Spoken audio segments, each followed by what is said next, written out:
Two men journey to the bars and restaurants of Scandinavia to find amazing beers, always with the same question. Hey, what's on tap?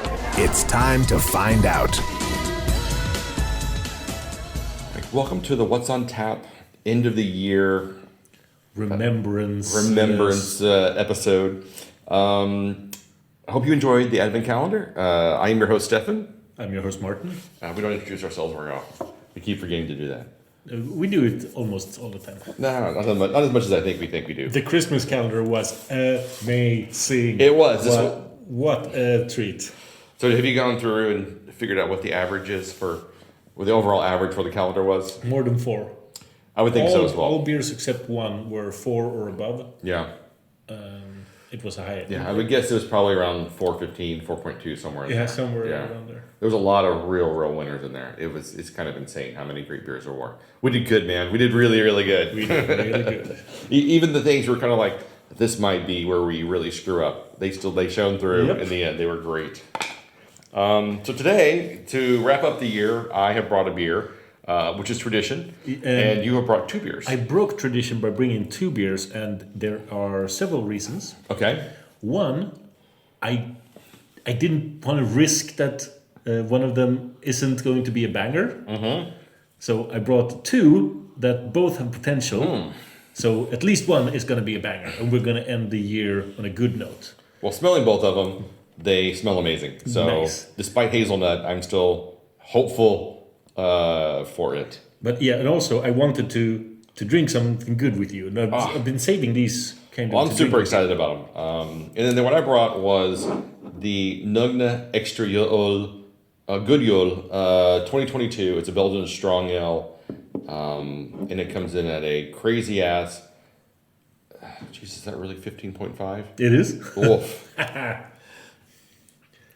Oh, I like their. I've never really looked. I mean, I haven't had that many bottles of theirs, I guess, at home, but I've never really looked because what happens is the Bishop's Arms has quite a lot of Nogne beers on tap, so I don't really buy them when they're in the store because they're usually on tap somewhere.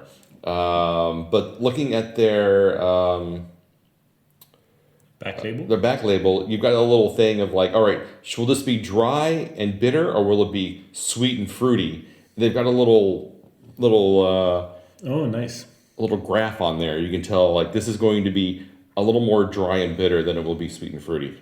Nice. So that's pretty cool. So dried fruits, marzipan, rock candy, warming coffee. That's what it says on the label. It smells sweet. Oh, it smells boozy. I actually get a little tingle in my nose. For an old ale, I mean, it's like Belgian strong ale. This should be boozy AF. I mean, this should be crazy boozy. Are we doing them in the wrong order? We can save it for last. It doesn't matter to me. Maybe. No. Let's just go for it. Well, maybe we should do the fruit one first. Okay. All right. So let's start with the one that you brought. I brought Skygazer Brewing Company, and their beer. Half of the name is on the front, and the other half is on the back. So it's called Watercolors, a AI-generated synthwave 2. Okay. So there probably is a something AI-generated synthwave 1. I would guess so. And I'm assuming that the can art is AI-generated.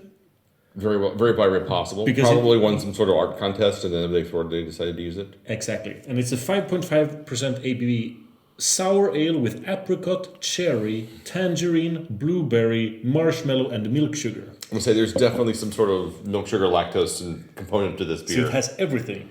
It looks terrible. It is in that sewage water kind of color. Grape flavored sewage water. Yeah. It smells. I mean, it smells amazing.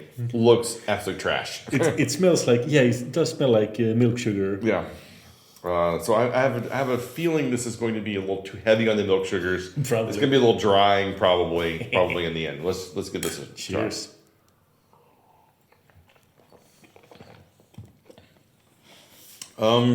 Apricot cherry. It's like lemonade. I don't know where the blueberry falls in because blueberry is such a subtle flavor. Yeah. I don't know it's really adding anything, especially since you've got apricot, cherry, and tangerine, which are super dominant flavors. I'm not really getting the cherry right now. but there's a lot of flavor. It's quite the apricot, tangerine, and marshmallow and milk sugar really punches its way through the top here. I wonder if the cherry would have a little more play in this, but you're right. You're not getting a lot of the cherry either.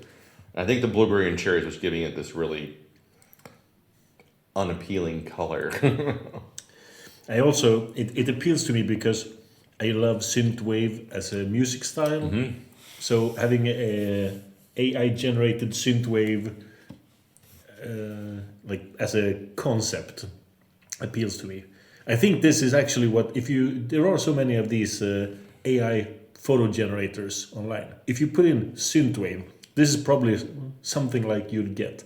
These kind of neon bright, they're not really neon, but bright colors, weird landscapes. Yeah. So this was brewed, they're from Connecticut, and it's Skygazer Brewing Company. Not a brewery I'm familiar with. No, that makes it more fun to bring to open with you. But no, this is really tasty. It is quite fun, but I think like you say, the blueberries are probably wasted. The tangerines are probably kind of wasted as well. For me, it's mostly tangerine. Mm-hmm. I get like a huge orange tangerine flavor. You're right. Sorry, I meant the apricots and the cherries. Apricots maybe in the aftertaste. Yeah, the apricots are probably boosting the citrusy flavor of the tangerine, if anything. It's more of a umami kind of additive. But it's very, very drinkable. Mm-hmm. Mm. Oh yeah, this is what you would call fruit punch. Yeah. Yeah, it's a nondescript fruit flavored drink that tastes slightly citrusy. Right. Or tastes mostly citrusy. So when I was a kid, we used to go to this Mexican restaurant called Pancho's. Pancho's is famous for two things. Their cheese dip, queso, and their fruit punch. Yeah. So you'd order the fruit punch, and you'd give out these little ramekins, these little bowls of queso and salsa for free, and you just gorge yourself on that, and then they would bring you the food, and the food was like meh. You know, it was a 70s. It was a restaurant that was created in the 70s when Mexican food wasn't really a concept, or Tex-Mex wasn't really a concept, and so they could get away with playing pretty fast and loose with the flavors that didn't really have anything to do with real Mexican flavors. So the food wasn't that great, but the queso is amazing, and the restaurants have all closed. But I believe one of the grocery store chains in the U.S., Kroger, bought the license and still makes the queso. So you can still buy that in the stores. Ooh. And it's so good. Nice. All right, so what do we get this? Okay. One more comment about synthwave. I got my Spotify, This Is Your Year of Music. Oh, I haven't gotten that yet. Did that come out? Yeah. Oh. Maybe it's in your spam folder. Could be. And it says, the first thing it says is, your favorite style is synthwave / retrowave. Right. And then it says your favorite songs, and none of them are in that genre. Because when I listen to synthwave, I listen to these huge playlists. I follow these people who curate and change them up. Mm-hmm. So there's never like one song being repeated. Yeah. But there are a few, like Hamilton, the musical. Mm-hmm. That one I listen to so much. So some of those. Are you a super fan? Is that listed you as like a super fan of Hamilton? I am a super fan of Hamilton. I will put it on just like when I commute. Yeah. So some of those songs, they pop up to the top list. Yeah. But that's like. But there's no one individual synthwave song. It's just a bunch of. Exactly. Yeah, I get that. I did my last year's thing was like, you're a big fan of this. And I'm like, I don't even know what music genre. I've never even heard of this musical style. But apparently I'm a big fan of it because I listened to several, like 2 songs maybe. And I haven't seen that. Usually when you log into Spotify, it's like, hey, your year in review is now out. So I got it as an email. Well, I'll have to go in and look and see if I missed it somehow. It's always a fun thing to check out. Yeah. Okay.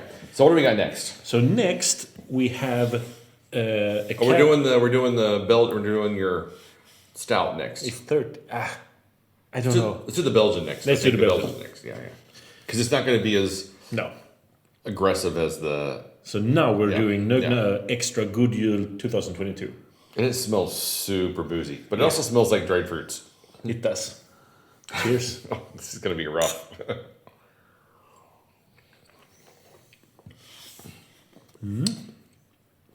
Actually, not nearly as boozy as it smells. No.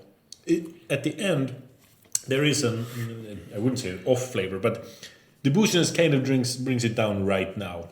Yeah. I think well, it's not like one of those beers where you drink and then you're just kind of like, booziness. Because it smells like it's going to be. It smells like it's just going to be gasoline. Yeah. But it's not. But it's also lacking in a lot of flavors. Yeah. It does have what I would call the new Nogne house flavor when it comes to non-stouts, dark ales. Mm-hmm. You and I recently shared Moonraker. Oh, that was so good. Was that a barley wine or not? It was something like that. Almost a barley wine. Strong dark ale. Strong dark ale, probably, yeah. Not a stout. And this one is the same. It's not a stout. It's some kind of strong dark ale. And it has some similarities. Yeah, this is one of those, it's drinkable, but I don't think you're going to drink it because you like it. I think you're going to drink it because it's in front of you. Yeah. I wouldn't necessarily recommend this beer to anyone unless you just want to get drunk. Because this is a 450. It's not 500, is it? Milliliters? What does it say? I don't know how big it is. It's a bigger bottle. It's more than your standard 375. No one will ever know. Yeah, so I'd say this is probably at least 350 to 400, something like that. Yeah, I think it's bigger, but who knows? Yeah, but it's it's got to be 450 to 500, somewhere in that area, not 350. It's definitely bigger than 350, but it doesn't have a bottle size on the label. Nope. It doesn't matter. It's a big beer. It's a big beer with a high ABV. I would say it's half a liter, probably. Yeah, probably. So 500 milliliters. Yeah, the flavors never really lift. It's somewhere around a 375, unfortunately. Really? That's what you'd give it? I would actually going to give it closer to like a 325. Ooh! Because not that it's a bad beer, but it just doesn't. It doesn't have anything in it that makes you want to drink more than the 2 or 3 sips I've taken so far. Yeah, so I'll defend my rating. Mm-hmm. When I say the house flavor of Nogne, this strong dark, it's a pretty. I find the same things I loved about that Moonraker. I find parts of it here that lifts it. There's actually a hint of like salty licorice at near the end. Yeah, there's a bit of a little bit of salty licorice. There's a little bit of the dried fruit kind of forward flavors in there. A little bit of the marzipan, but nothing that you really gotta hunt for those flavors. Yeah, they're not just kind of there. They're kind of like. It's like boozy liquid, but it's what I'm getting mostly out of this. With a beer like this, you're gonna sip it for a long time, so you have time to find all of those flavors. Or will you? Because it's not so boozy, and once you take 2 or 3 sips, it doesn't get progressively boozier. Like sometimes you're like, well, it's super high ABV and it doesn't really taste very boozy at first, but then after I have like 3 or 4 sips, the booziness kind of builds on itself. I don't think this one does that. But I think you're supposed to have this in front of the fireplace. Probably. But I will never do that. So yeah, that's why I'm giving not a bad beer, just nothing I would ever reach for again. But what did you give the Skygazer? Oh, I didn't rate that. That's 375. 375. Oh, sorry, that's a 4. That's what I'm giving that as a 4. Yeah, we didn't rate that either, did you? No. Yeah, we skipped it. We got so caught up on the fruit punch flavors that we skipped it. But I would give that a 4. I'm giving it a 4 as well. Yeah, it's a 4. So 4 for Skygazer, 3.25 for Nogne. Yeah, and a weak 3.75 for me. Okay, moving on. So my other beer I brought is from Hoof Hearted, and it's a can of All My Friends Are Dead, which is an imperial coffee stout with Hoof Hearted coffee, vanilla, hazelnut, and milk sugar added. And I know that we keep joking in our friend group that Stefan hates hazelnuts in beers. It's because I do. I still think that it depends on the brewery. It does depend on the brewery, and I have had hazelnut beers that I thought were really good. Yeah. But it is the exception, not the rule. But this smells amazing. I'm not gonna lie. This smells. You get coffee, vanilla, milk sugar, little chocolate in there. It smells really little Nutella kind of flavor. Oh, that's nice. And it is 13.5% ABV.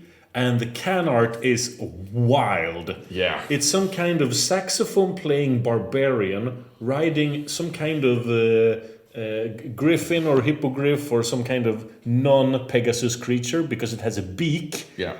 And the creature is carrying 4 6-packs of cans. Yep. But not in all 4 hands. In 3 of its hands and then on the tail as well. Yeah. And then there's a wizard wearing sunglasses that says, with Hoof Hearted coffee. Yeah, he's sitting in water, and then there are like multiple rainbows. It is wild. Yeah, no, I love their cans. They usually do a lot of really fun stuff.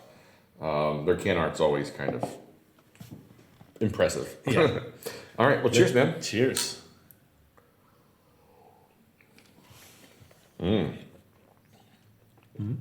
Yeah, that's really good. That's a lot. That's kind of complex. Yeah, and there's no horrible hazelnut flavors that throw me off. Because the thing you don't like about hazelnut is that dry, like burning.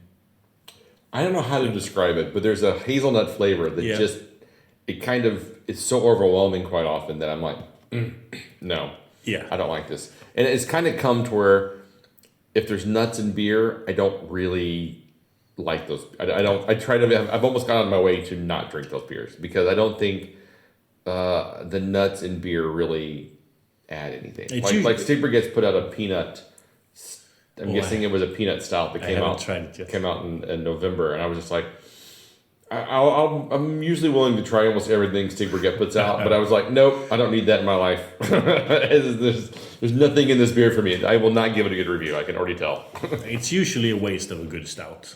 It really, really is. But this is excellent. This is really nice. I mean, you get a lot of vanilla. You get coffee. It's sweet, but not too sweet. I mean, maybe it is for some people, but I think it's really right on the edge for me. I get what you mean with that Nutella. It has like a hint of Nutella. Mm-hmm. And I thought the name was symbolic of the end of the year. All my friends are dead. My friends are dead. We've gone through a lot of friends this year. This is the end of the year. Yep. I mean, this year's done. It is. And this is a really great imperial coffee stout. It kind of tastes like a macchiato or some sort of Starbucks coffee drink. Yeah. With all of the milk sugar and like I said, it's more like a hazelnut spread than like raw hazelnuts. This is really nice. I really like it. So what would you give this? Strong 4.25. Yep, I'm right there with you. Strong 4.25. Let's see how it develops. There's more in the can, so we can actually sip this after we finish recording. After we hit stop. So what did you think about this year? I thought this year was pretty good. Had a lot of fun. We were able to finally. It feels like the veil of COVID has finally been lifted, especially going into the spring and into the summer. We were able to attend NBCC again. We went to Brewskival. We didn't do any interviews. We just kind of enjoyed it, and It was a great sunny, warm summer day. So it was really nice just to kind of relax and do high-speed ticking. That was extremely stressful in many ways. Super fun. Yes. And then, we were able to go out to some bars again this year and record from there. So that was really nice. I really felt like, we're able to kind of get out of that COVID haze and get out into the world again. It's been a pretty good year. I feel the same way. The NBCC was great. Brewskival was great. And then now during the latter part of the year, I skipped Great Swedish Beer Festival and All In Beer Festival. Yeah. But that was mostly like a scheduling issue, a calendar problem. Then because those are great festivals. It just yeah. Great Sweet Beer Festival is really great. We need to go there and do an episode, some episodes. Yeah. And then All In we did a couple of years ago, and it's a really, really great festival as well. It's much smaller, and it's a really end of the year capper kind of festival. I think it's quite nice. I agree. And I feel like the Malmo beer scene got slightly better this year, because a lot of our favorite places have kind of been in a slump. Yeah, a lot of the importing kind of died over the last year and a half, and I felt like the first half of the year, the craft beer market had really dwindled. Like there really wasn't that much of a demand for really great craft beers, but it feels like in the last 4 or 5 months, it's really picked up again. Like because we're seeing amazing stuff coming in to Beer Ditch and Bishop's Arms, and even Stormgotten's been putting out really good stuff. They've had a couple of takeovers. Silton has gotten really good stuff. Every time I've gone to Silton this year has been really good with a lot of new beers. Yeah, they've had their tap flips have been really impressive, and Brewdog is actually doing. Brewdog is bottom of the barrel right now in Malmö. What they have been doing is putting out a lot of beers that I have not tried yet. Yeah. But every time I go there, it's overpriced and the beers are always bad. Not bad, not as good as any of the other bars. Exactly. Yeah. And I know what you mean.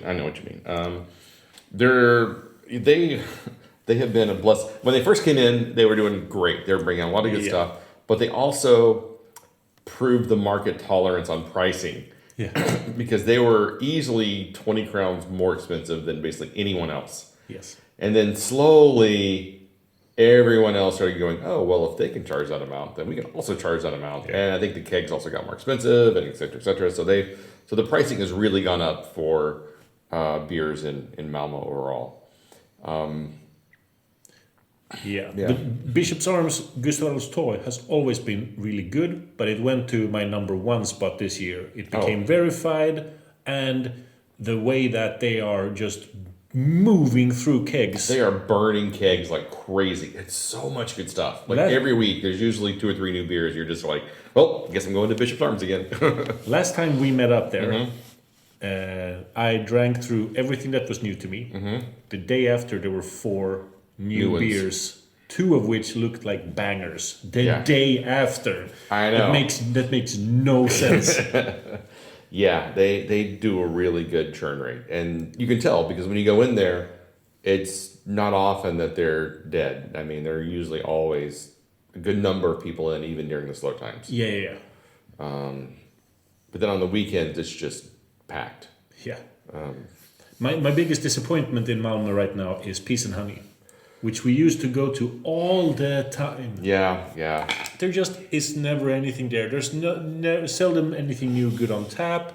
Yeah, their tap is not good. I think their tap is kind of taken up by the system of Interpool. Yeah. Which is the pool hall that's above them. But their bottles are usually where they kind of rocked. But it's almost all some sort of German lager or Hefeweizen or something these days. Their tap list has always been their bottleneck. Yeah. They've usually only had like 3 guest beers, craft beers at the end of the bar. Yeah. But those used to always be top notch. 3 really good ones. You always wanted to try them. And then you would also go for like a bottle. Or you would find a vintage of a lambic that you hadn't tried. And you would always have a good time there. But I'm having a hard time getting myself there. I haven't been there in a very, very long time. It's usually if somebody else wants to go there, I'm like, sure, I'll go. I mean, I can usually find something worth drinking, but you're right. It's not, and usually, again, it's some sort of odd German beer that no one else has, but doesn't really woo me otherwise. Exactly. And then we have like, is this just a rumor, or did Frukt Stereo actually open their cider bar in Malmö? I think they did, and none of us never bother because to it's go there. It's inside this restaurant called Maya. You need to go upstairs. And you need to right? go upstairs to try it. But why don't we? Because no one thinks about it, and no one checks in beers, and no one mentions it. Yeah. What I'm more excited about is Bräckeriet opened a bar restaurant in Lund. Yeah. So I'm super excited about going there and trying that out. Called something like Purgatorio, right? Yeah, something like that. And So we have Inferno and Purgatory, basically. Yeah. We need to go there. Yeah, we need to go over and do some because the Bishop's Arms in Lund is actually pretty good. They have a lot of stuff that they don't get in Malmo. I haven't been there such a long time. Lund is too far away. Yeah, it's a mere 15-minute train ride away. It's another country almost. So yeah, well, I mean, I think this year has been great. I'm looking forward to 2023, which I still have a hard time wrapping my head around. It doesn't seem possible. That we made it that far? Yeah. So let's wrap it up here. You can find us online at what'sontappodcast.com, Instagram, Facebook, YouTube, Spotify, and wherever you can find amazing podcasts, you'll find us there somewhere in the mix as well. So until next time, keep drinking it, dumb guys.